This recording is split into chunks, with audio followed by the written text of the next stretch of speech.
Well, Money Shot, we're back home in our nice warm houses here back in Tauranga, and last Saturday night we were both in the same venue, Eden Park, enjoying the wonderful atmosphere of the Lions' roar. Did you enjoy the game? It was too, wasn't it? It was. Unbelievable noise. My ears were still ringing 3 hours after kickoff, after the game finished, sorry. And, brilliant atmosphere. Exciting game of rugby, not the result we wanted though. Everyone was left feeling a bit hollow. Well, on Wednesday night we had State of Origin. If that was going to be a draw, they had in place to have golden point until there was a result. Why don't these guys who run rugby, who get paid megabucks to sort that series out, shouldn't they have had something in place for this sort of result? Of course they should. Come on, get off that fence. What happens if the second game was a draw, or the first game was a draw, and then could still end a 1-1 tied series? That's the problem, is when do you decide to implement it? Well, that's the problem. Maybe they have a golden point for every game. If it's a draw for any one of the tests, go for golden points so you do get a result in every game. But no, I think it's that's one way to look at it, I guess. I thought it was pretty cool. It would have been nice. It would have been nice. Who do you reckon would have won in extra time? Well, that's pretty hard, actually. Who knows? But at least you would have got a result. I tell you one thing, though. You were bang on the money, and those words rang in my ears as well as all the noise. As I was thinking about the game, you said, "What about the French ref?" Yep. And he had turned out to be one of the main characters in the plot, if not the villain. And, well, effectively it was the French touch judge, really, who had a word in his ear between the time he agreed with the TMO and walked back to where the infringement had taken place. Yeah. He changed his mind. Unbelievable. But we had opportunities to win the game before then. Yep. And didn't take them. But in terms of sporting theatre, I don't think you'd get a better game in a long, long time with that atmosphere and that crowd. And big thumbs up to the Lions supporters. Very, very magnanimous, very no arrogance, no drama, no aggro, just good, honest sporting supporters. And it was a great atmosphere in the stands, that's for sure. Yeah, I was sitting with my daughter and her husband, and we were surrounded by Lions supporters, and they were giving us stick and vice versa, but it was all in good spirit and just a load of fun. My ears were ringing too afterwards. And just a fantastic atmosphere. I'd go back again, and hopefully they will come back in 12 years' time. And we had the Queensland putting away the New South Wales team on Wednesday night. Great result. Just that experience and that leadership around the field was too much. Unbelievable. What's it, 11 out of the last 12? Yeah. Series wins to Queensland. Amazing. Yeah. Yeah. And everyone was back in New South Wales. Yep. Not very often a team loses the first game of that 3-match series and goes on to win the series, but I think you'd have to say Queensland, they could keep on winning for another 5 years, you never know. That's so right. Great play. Wouldn't want to be a New South Wales supporter at the moment. Sure is no. And you freaked another chocolate fish last week, the Amarula nailed Spider. I see that. I didn't actually even see the race, Neil, but I saw got up by a head or something. Yeah, the Spider was in front, but the Spider web must have gotten in front of it because Amarula came back on the fence. It was a good race, though. Good racing. Well, the Quinella was the way to go, clearly. Yeah, it was. I didn't take it, though. But lessons learnt. Okay, it was a pretty quiet weekend racing-wise last week. Nothing to sort of get hung up about. I see Trenthams called off tomorrow, so we can't preview that. But we'll be back with part 2 in a moment with our preview of Te Rapa. What? Well, listeners, we're only left with one thoroughbred meeting in the country on Saturday with the abandonment of Trentham, and that's the Waikato Racing Club's meeting at Te Rapa. 8-race card, Neil. Some good fields there. We'll start looking at race 4, the Open 1600. And you've got Adriatic Pearl, the $3.70 fixed odds favourite, but a pretty even spread. First 6 horses are all paying $7.50 or less, and then they've got the veteran John Gray right out at $41. How do you see this one going? Well, the first thing I did on this race was do a speed map, and it's one of those races, if we're doing speed maps, people are doing them, you really enjoy this race because there's a pretty good chance you're going to get it right, especially with the first couple. Admiral should lead out based on his last few runs, and John Gray will sit outside him. And I can't see anything apart from Pecoris. He's coming back from a distance. He won't have the natural early speed now to go forward and lead. So there's going to be those two in front ticking away over the mile.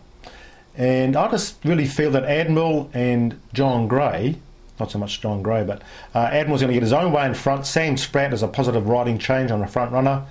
He's peaking nicely. And I think the mile against horses that are no stars, I think he can kick on these. And if the inside's okay, 750, 215, no, great money, I'm on. Well, there you go.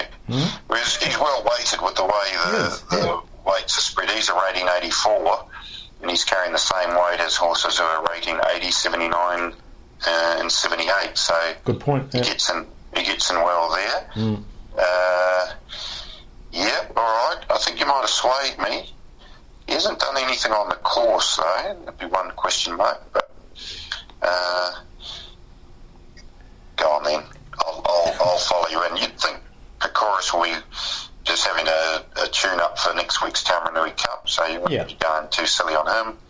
El Pescado, again, bit ordinary of late, but definitely a drop back in class. Leeds was a good run last start, finishing well. But he'll get back again. He'll be a chance. But no, at 750, probably a bit of value there with Admiral. Oh, definitely. Yeah. What about the following race, the Group 1 Turf Bar Open 1200? Tend to line up at the stage, and again, pretty even spread across the first few favourites, but I'd suggest that the speed map would look a lot different on this race. There won't be just one horse dictating, there'll be a few of them wanting to get up on the speed. Yeah, we've got a few that are going to be going forward. I'll just bring up the speed map now. I'm just logging back into my own website. It's slow here, sorry, but I'll bring it up, and you'll see that out wide we've got Lewis Carroll. Come on, speed map, hurry up. We've got Southern Icon will go forward, Brilliant Shine. Yeah, and here we are. Got it now. Yeah, here we go. Yeah, Lewis Carroll go forward, Southern Icon, El Cavallo. Remember almost the huge punt that came off at in that open sprint at Riccarton? 2 starts. That's right. It was a huge punt, and Red Dirt Girl got up and beat him on the post. And I watched his trials, and they've tried to do it a bit quieter, just in a second outer or just third outer, but he's still been a bit keen. But I can see him leading out, and depending on how he initially runs early, if he gets all keen, Lewis Carroll may have a job on his hand to sort of cross over and get to the fence, or they may try and take a sit. And this is the key to the race, I think. So if El Cavallo and Lewis Carroll and Southern Icon end up going like the clappers up front, which could happen, it sets up nicely for a closer. And that's why I feel a horse like Darcy Mack, who's drawn wide, is definitely going to have to snag back from there with those horses inside him. And a good tempo up and the inside is off. He's going to be a good bet at $5, and I can see him closing later on in the day to maybe $4 if that inside is off. But interesting race. How do you see it?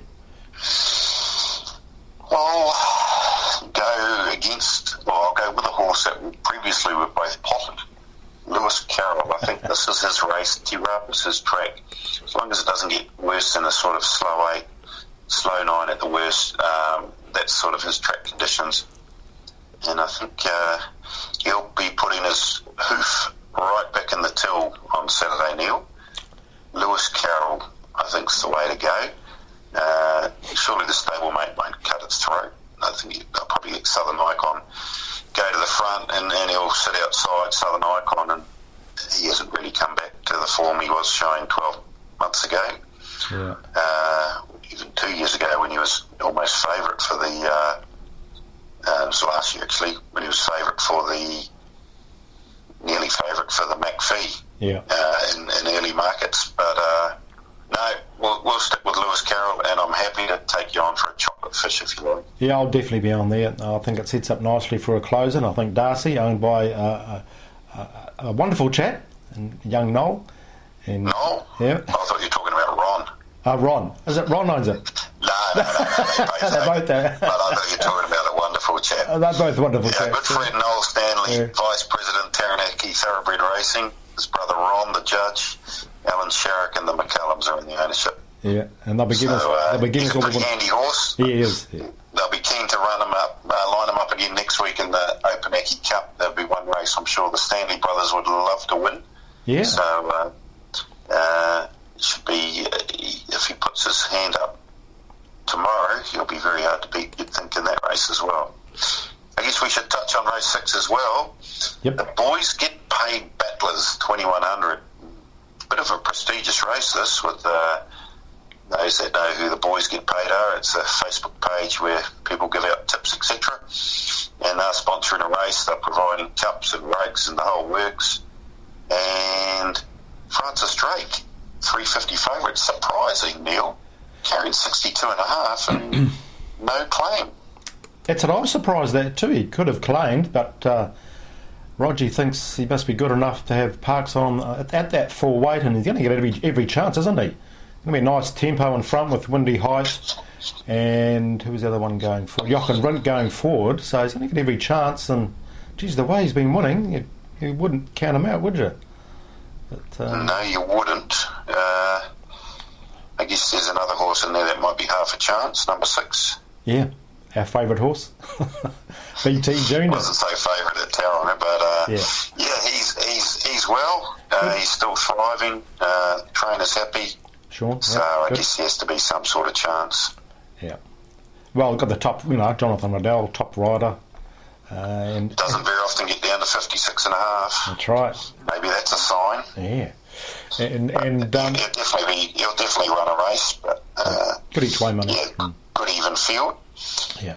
That's sort of they're the main races there at Te Rapa. Nothing else you want to spruik in one of the undercard races? No, there's a couple later on for the.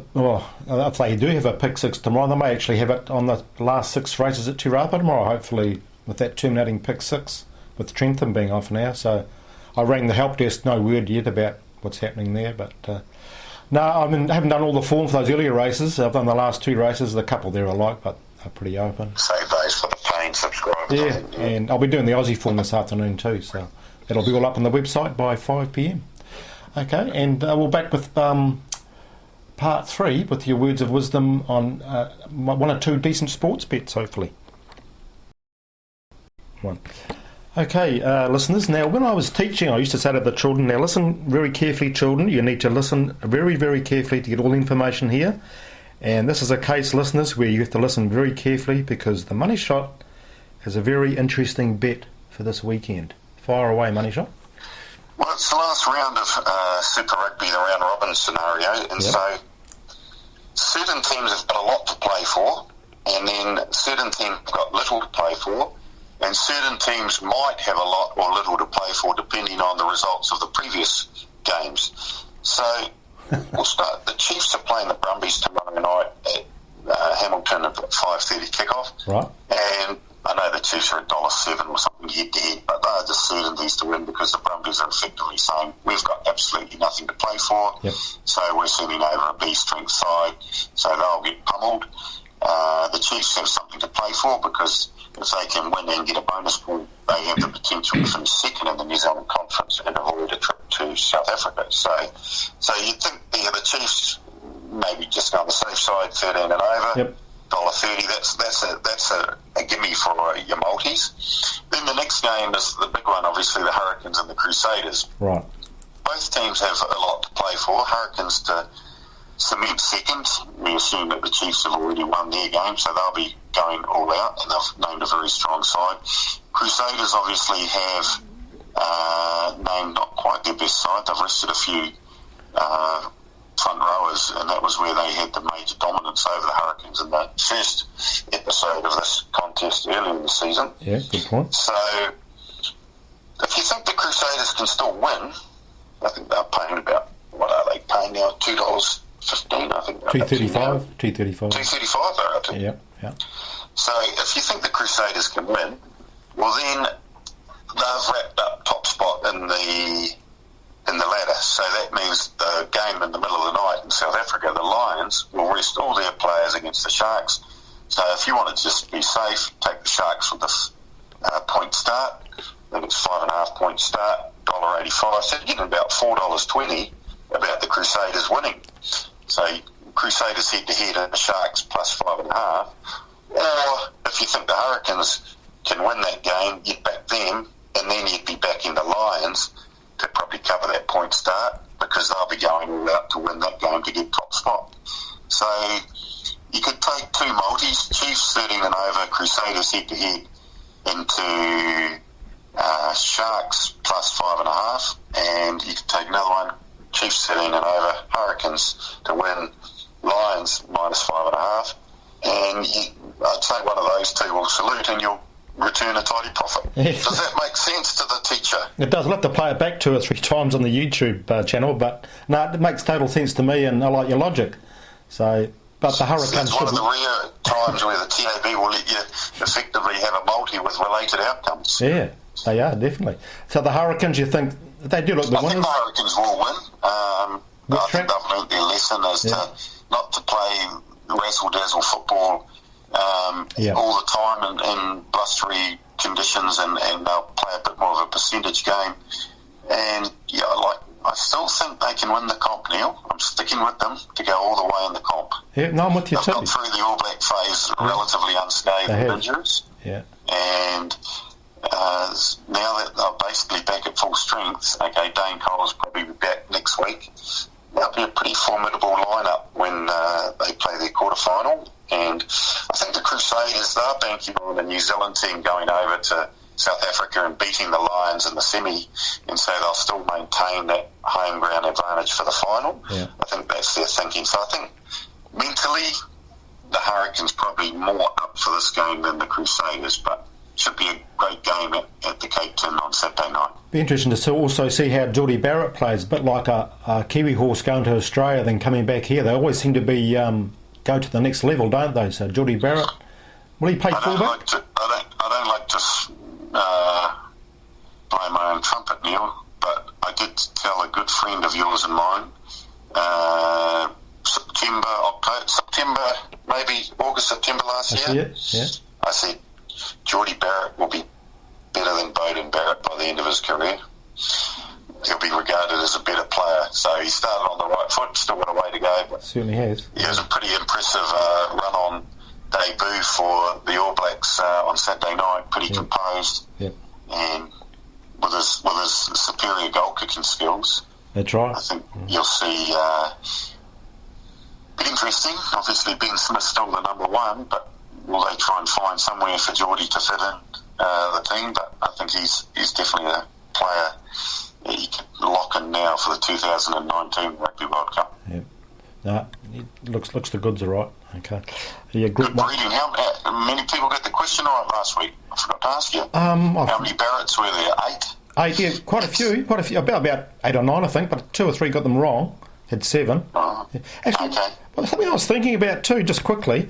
You know how in horse racing we breed the best of the best. Hopefully, it'd be interesting if you can get a Barrett to a McCaw Flynn. It'd be amazing, wouldn't it? You know, people would pay for their sperm or eggs. You know, just interesting to see what would happen in the future.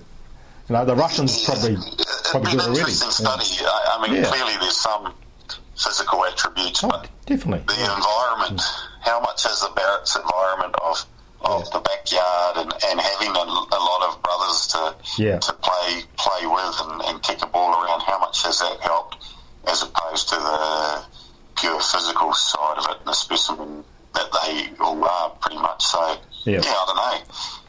Yeah. The Russians probably do it already. I don't think we should be getting into arranged marriages on the show, Neil. Not yet, anyway. Okay, but back with part 4 in a moment with the brickbats and bouquets. Right.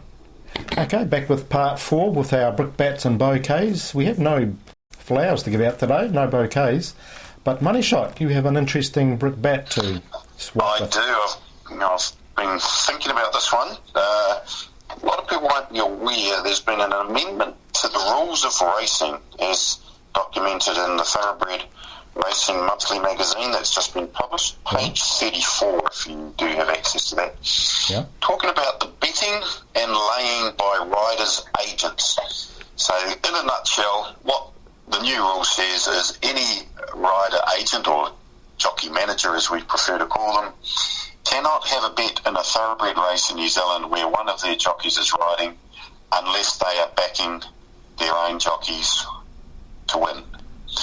So what the Integrity Committee of NZTR are effectively saying is that they believe that a jockey's manager has a greater influence in the outcome of a result than a trainer, because trainers can still back any horse they like in a race. That's right. Regardless if it's theirs. So how would you feel, Joe Punter, if you've backed the $1.50 favourite in a race and you found out that the trainer of said horse had put a big bet on something else in that race? Yet that's perfectly legal under the rules, but now jockeys, managers can't even have a bet unless it's on their own jockey's horse. So extrapolating that out, Neil, as you know, a few of the trackside people, say Bevan Sweeney manages Jonathan Parks, to adhere to that rule, surely then for all his tips on trackside he would have to tip Jonathan Parks' horse first in every race. Seems ludicrous to me. Yeah, it hasn't been thought through all that well. I agree with the trainers as well. I mean, to me, trainers have far more influence in the outcome of a race than jockeys' managers, yet they're perfectly entitled to bet on whoever they like. But jockeys' managers can't. Seems very strange to me, so that's my brick bet. Well picked up. It's that'll be interesting, that one. Yeah, I'll think about that one over the week as well. Without any consultation, I might add. Gee. Around that, it's come out of the blue. So it's raised a few eyebrows amongst a few people. Yes, I heard a well-known trainer on trackside last week. It was Michael Pittman, I think, too, mentioning that he was going to have something about betting on his own horse, which is fine, the races last week. And I thought, well, jockeys can't be seen to be having a bet or influencing the result in any way through their betting, but trainers can. So what's the difference? And I think the trainers can bet on whatever they like. Yeah. They can have the hot favourite in a race, and it's perfectly legal for them to bet on another horse. And that's fine. In the rules, nothing against trainers doing that. Now, you can't tell me that a trainer has less influence on the outcome of a race than a jockey's agent. Defies belief, in my opinion. If you ask 100 people, 99 would say the trainer. Sure. Absolutely. And anyway, you've got a brick bet? No, I haven't actually. No, we'll move on. And this week's question is quite interesting for the multi-question. Even though the Trentham races have been called off, you've got a question about a race that is very fond to your heart when you were a young fella. Well, it was, yes, Neil, but we won't dwell on that. I thought it was quite an appropriate question given the recent weather we've had in the country lately. Here's a hint. Sue Thompson was the first female jockey to win the Wellington steeplechase. We want to know the name of the horse that Sue rode to win that steeplechase, and we'll give you the decade in the 80s. So the name of the horse that gave Sue Thompson her first Wellington steeplechase winner, first lady to ever win that prestigious jumping event, and it's rather appropriately named. So hopefully that's enough of a clue for you to get that, and all correct answers go in the draw to win the multi-comp. And Neil, best way for the listeners to partake? Yeah, if they text me on 027 352 6402 or Formpro at formpro.co.nz by 10 p.m. tonight, and I'll email or text you back with who's won and if you've won or not by then, just after 10 o'clock as well. So get your entries in. And I'm getting quite a few lately, so keep it up, and it happened to anybody. And also on Monday, as we have on every Monday, we have a free login to the ratings site. It's proving pretty popular, going by the number of hits on the website on the Monday for the dog ratings at Palmerston North. And we've got some really exciting news hopefully coming up in the next few weeks for the rating site as well. I can't mention anything now, but keep your eyes and ears out for that website. And anything else you want to mention, Money Shot, before you depart to the windy Wellington area? No. Looking forward to New Plymouth next week. I think we'll both be on track for that meeting, Neil. Yeah, looking forward to that, and maybe Darcy Mack can go win tomorrow, or go a good race and be up for the big race on Saturday as well. We were there last year, and it was a great day, and it was a bit wet, wasn't it, from memory? Well, it is winter. What else to report? Can't think of too much else. So it's just unfortunate, obviously, with the cancellation of Wellington, that there is no option around replacement. So you have to feel sorry for the connections, horses entered in those big jumps races, great stakes, and unfortunately the industry loses out. But unfortunately, there's one thing that we can never control in this industry, and that is the weather. So commiserations, though, to those people. You have to, the eyes will turn now to Riccarton for the Grand National Carnival for a lot of those jumpers, I guess. Yeah, too right. That's not far away too either. And on that note, I will sign off. So good luck and good punting, everybody.